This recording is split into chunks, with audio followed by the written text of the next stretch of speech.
with you, my definition of decentralized is actually, and I believe that the XRPL is decentralized, and for this reason. I don't think it's who owns how much of the asset. Now, if that asset is being staked and it gives them control over transactions in the network, sure, I could agree with that. But XRP doesn't have native staking, and it doesn't allow people that are holding the token to have voting rights or the ability to manipulate transactions over the network. You actually need an 80% consensus across the validators in order to be able to enact change on the network on the XRPL. Ripple only controls 3 of those validators. There are 34 or 35 validators that, hundreds of nodes vote. These are known people that advocate for changes on the network. And then the other people support them. Basically, they're their constituents, similar to like you elect a senator or, you're a congressman in your state, and then they sit there and advocate on your behalf. Basically, this is kind of how the validators work across all of the network of nodes for the XRPL. And they all vote on stuff. And if they don't like something or they don't think it should be implemented, they vote no. And again, Ripple only has, call it 8%, 7% of those votes. My definition is that no one party controls more than 15% of the network. And so they would actually meet my personal standard for decentralization. The reason that I came to 15% is when I worked with business owners to help them scale their business and optimize value for an exit, that was something we looked at. We would look at their vendors, we would look at their employees, we would look at their customers, and we would try to make it where no more than 15% of their business was made up by one counterparty. And that de-risks the business, because if somebody were to acquire it, if they lost one big customer that made up 60% of the business because of the relationship that the founder had or the business owner before them had, that's a big hit to revenue. Same thing for a vendor, right? Like if 90% of your supply chain comes from one person, they can choke you out. They could choose a competitor over you. So you want to decentralize your reliance on those counterparties, and 15% was always the number that we used. So that's, and again, that actually doesn't come from me. I went through a certification through Value Builder. If you guys don't know who John Warlow is, highly recommend reading his book, Built to Sell. He's a Canadian business owner, prolific entrepreneur, and he put together that certification that I took in order to be able to work with business owners and help scale and exit businesses. And I've implemented a lot of those principles in the business that we have today. So when it comes to, will they hand some over to the US government in order to be able to offset the deficit? I think that's kind of been part of the plan the whole time. We've talked, we haven't talked to, but actually I haven't talked to David Sachs. I've talked to other people in government, but not him. He said in the past publicly that the US government has not audited their crypto portfolio. When they were talking about, the Bitcoin reserve and the confiscated Bitcoin that they had, that they were going to put in that reserve, he made the comment that there was no audit of the, total amount of crypto that the government owned. And even if there was, if you have, call it an option to buy whatever it is at a certain price and you haven't executed it, options do expire after certain timeframes. I don't know if there's an expiration on these options or these negotiated contracts that Ripple has from the 1,700 NDAs that they did early on, but they've already paid the $50 million in fines for those pre-negotiated contracts and the sale of those illegal securities. So those are good, right? Like they have validity at this point, and if somebody decides to,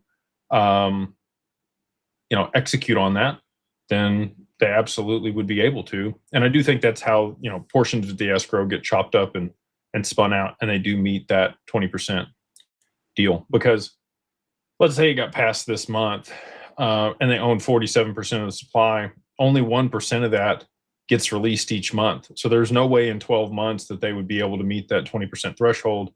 They would have to hand over at least a portion of what they control to a separate counterparty to manage it.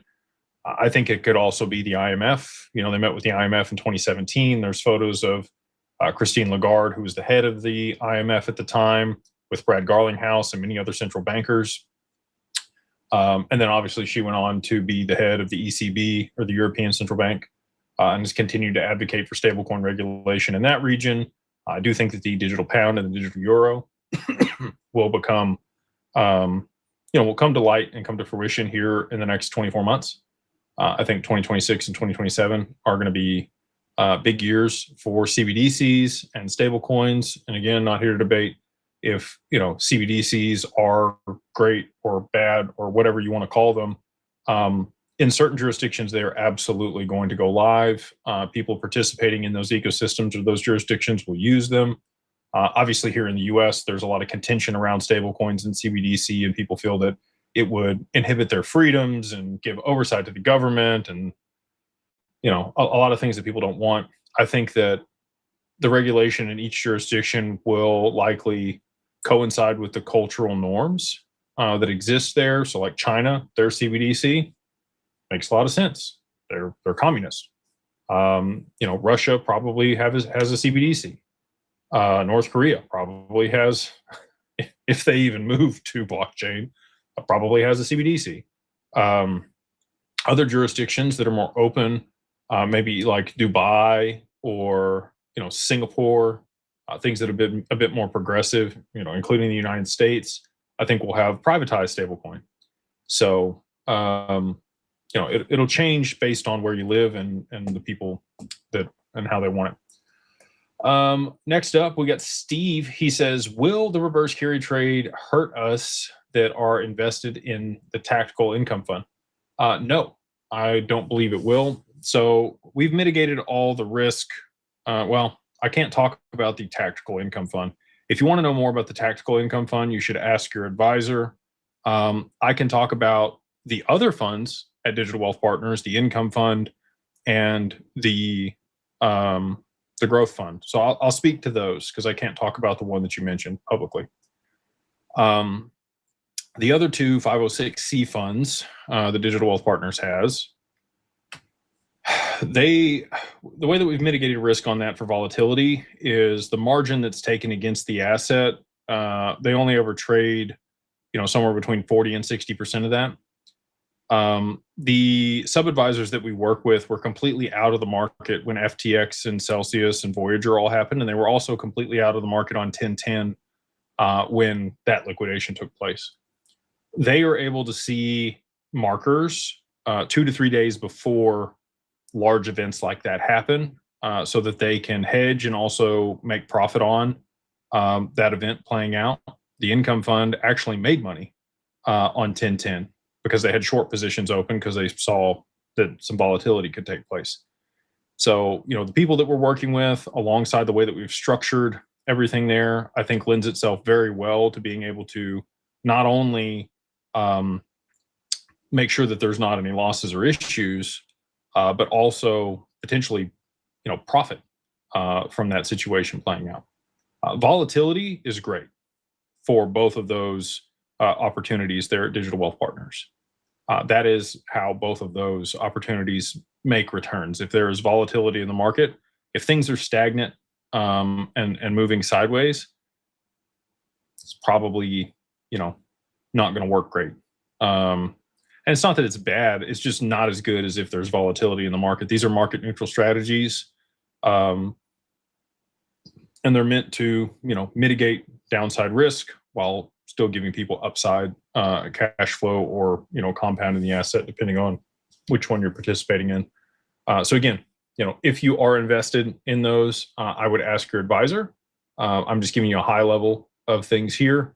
I am not, this is probably a good time for my disclaimer, not a financial advisor. This channel, this video, everything shared here is for entertainment and educational purposes only. If you need financial advice, you should speak with a financial advisor. If you need tax advice, you should speak with a CPA. If you need legal advice, you should speak with an attorney. I am none of those things. However, if you do need those resources, you can reach out to Digital Ascension Group. We have partners and people that work for us with those certifications that can provide you all that information. And then, separate of that, anything stated here are my opinions. They are not the opinions of Digital Ascension Group or Digital Wealth Partners, and should be treated as such. All right, next up in the super chat, Roscoe. They say, "Hola, what's up, man?" It's pronounced Roscoe P. Coltrane, Duke of Hazzard reference. Okay, yeah, that's over my head, man. I should probably know that one, but I appreciate the context. He says, "Can XRP's price appreciate by 2030 without the domino theory ever completely coming to fruition?" Thank you. Yeah,